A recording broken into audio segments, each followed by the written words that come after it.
Oh, I should have been handing this out to everybody to keep warm. Space blankets. They're low weight, low bulk blankets made of heat reflective thin plastic called mylar that melts at 254 degrees Celsius. And you can actually boil water in these things. Water boils at 212. Cool. I didn't even know you could see through them for the longest time. See through them? Yeah, if you put it up to your face, you can see through them. It's like looking through sunglasses. But yeah, you can see through it. So space blankets, they're made by vacuum depositing. So you can have it all the way over your head. A process used to deposit layers of material atom by atom. Using pressure, a precise amount of pure aluminum vapors gets deposited into thin plastic. First developed by NASA in 1964 for the U.S. space program for use on the exterior surfaces of spacecraft for thermal control and protection against UV rays.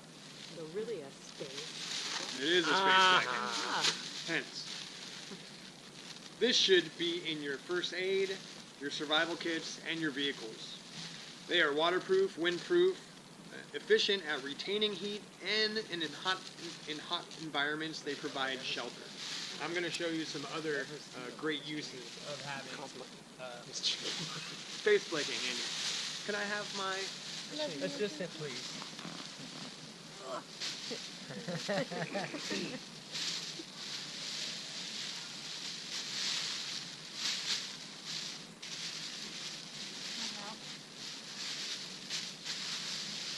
If you turn it into a triangle,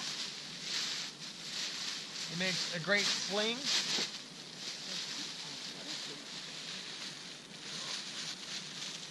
Is this right?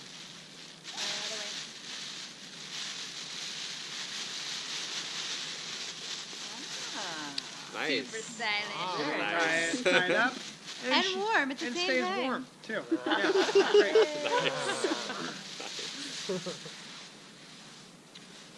Another great use, You can have a water container. Nice. seal that up, fill it up with water. Boom. You can carry a good amount of water with it. Next up, they make great reflective Trail markers. You're lost out in the woods. You can leave somebody a trail. And it's super reflective and reflects light really easily.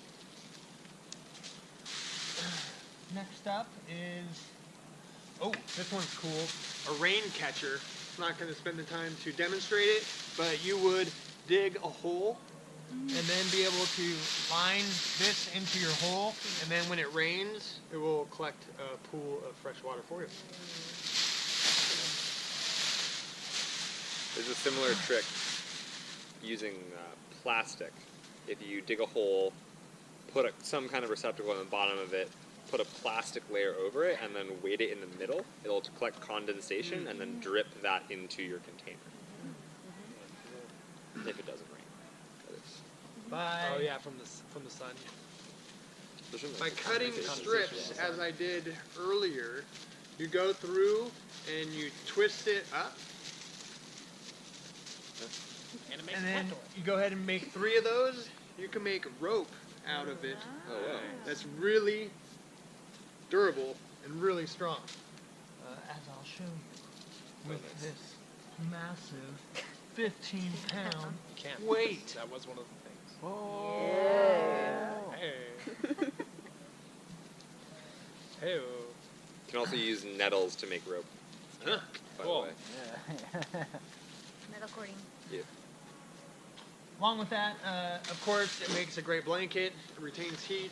They make larger ones. This is an emergency 2-person Oh, damn. tent that is nice to have on hand. That's so cool. It really is probably like $4, $5 to have this, and why not have it in your car in case anything was to happen. Some additional uses. I learned this to make a tent, and a button, you would take a rock,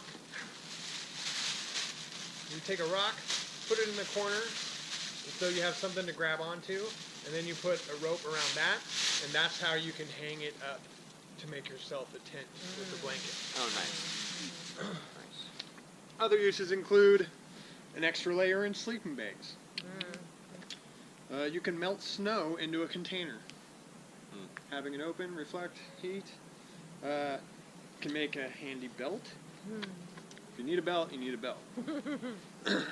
You can make strips and turn them into lures to help catch some fish.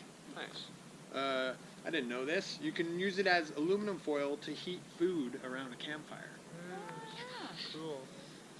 Poncho, of course, to keep rain off your back. So I hope I've convinced you why you should have a space blanket everywhere you go. How much are they? $2. $2. Oh, yeah. Good investment. Yeah. Well, thanks. Well, that concludes our mutual aid group. I'm really happy that you guys came over for us to do this. I learned some amazing new skills just by preparing for it, and I love just having a reason to do so instead of it just being just another night. So thank you all for coming by. I really look forward to doing this again. Talk amongst your friends, get them excited to do this, and we hope to do this at least once a month. Cool. Thanks. Yeah. But, What did you say it was? So the next time that you formally plan this group to get together, did you say that maybe we should each try to, we would each have something prepared? Ideally, I would love to challenge you, yeah. Because honestly, we all came up with these in the last few days. And I have books that have been on the shelf collecting dust.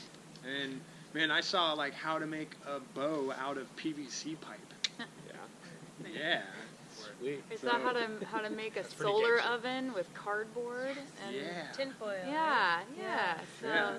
there's so many things, pretty and that's to teach something is to learn it twice, and so that's kind of the other wonderful benefit to getting together and doing this is that by teaching this information that we're newly learning, we are retaining it that much more. Retaining 90% more of the information. So. Exactly right. And just having a reason to get together in order to go over this stuff makes it worth pulling out and doing and learning.